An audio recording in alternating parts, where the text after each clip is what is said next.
Here's a question I'd like us all to think about as we go through the contents of this video.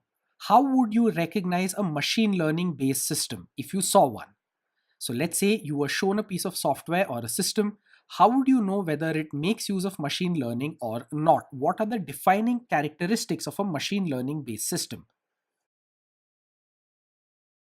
Hello, and welcome to this module on understanding the foundations of TensorFlow.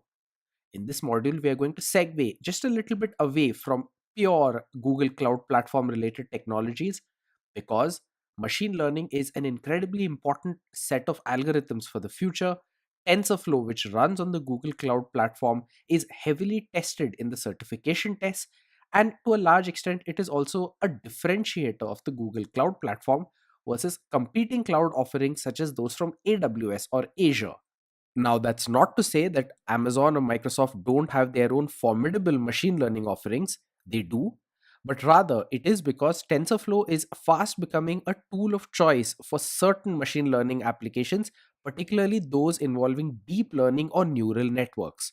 So, one can plausibly argue that TensorFlow is something which the GCP offers natively that is highly sought after on every platform. In any case, with that preamble out of the way, let's move into an overview of the territory that we are going to cover. TensorFlow is a language or a library for numerical computations, and by far its most common and important use is in machine learning, specifically in building deep learning and neural networks. We shall see why TensorFlow is slowly or quickly becoming the default library of choice, particularly for deep learning networks. And we'll do all of this after a quick primer on what machine learning really is and how it differs from alternative approaches. Machine learning is gaining in popularity for many of the same reasons that cloud computing is. It lies at the convergence of two trends. The first is that data sets are getting bigger and bigger, and the second is that the world is getting smaller and smaller, meaning that interconnections between data items are becoming more pronounced and more important. And that is what machine learning really specializes at. The whole point of machine learning is, given a large amount of data, infer relationships between those data items.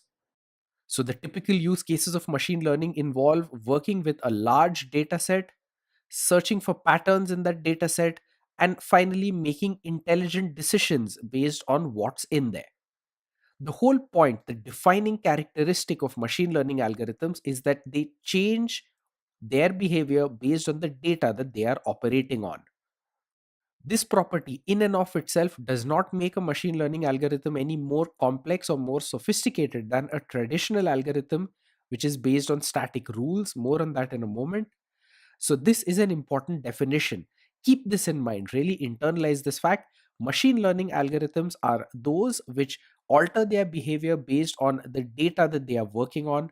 In a sense, they are learning from the data. Let's consider a simple use case for machine learning. Let's say that you have a large number of emails and you would like to classify these as either spam or not spam, that's known as ham. Now, this certainly is a problem for which you could use machine learning. You could also choose to solve this problem without machine learning. In fact, for the longest time, email classification was carried out on the basis of static rules.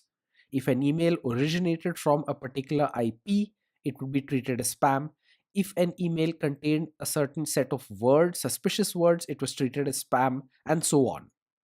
Of course, the problem with this static rule based approach was that spam providers were very fast. They were quick on the uptake.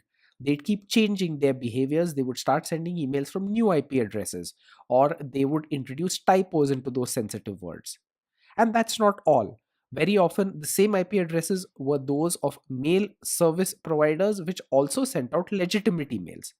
And for all of these reasons, the static rule based approaches tended to give substandard results.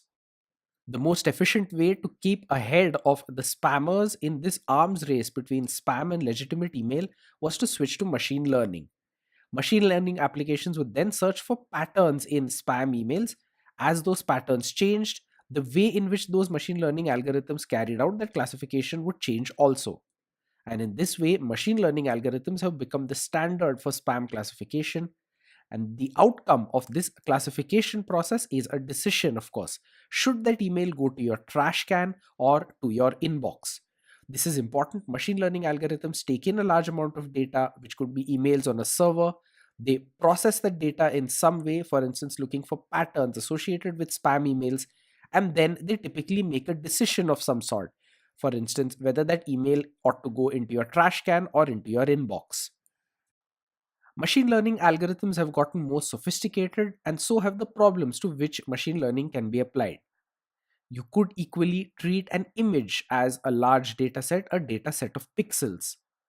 The machine learning algorithm might then identify edges, colors, and shapes that might give it enough information to classify the photograph as being of that of a little bird, yes or no. We should mention here that in some of these complex learning algorithms, machines are still very far behind human beings.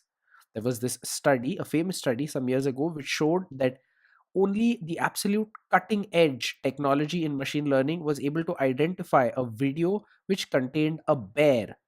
On the other hand, this is something that a 3 to 5 year old human child was able to do with virtually complete accuracy. And it is precisely in these complex machine learning applications that TensorFlow really shines.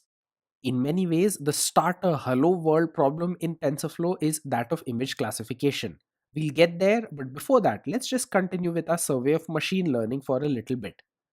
Machine learning has tended to be used for a specific set of problems.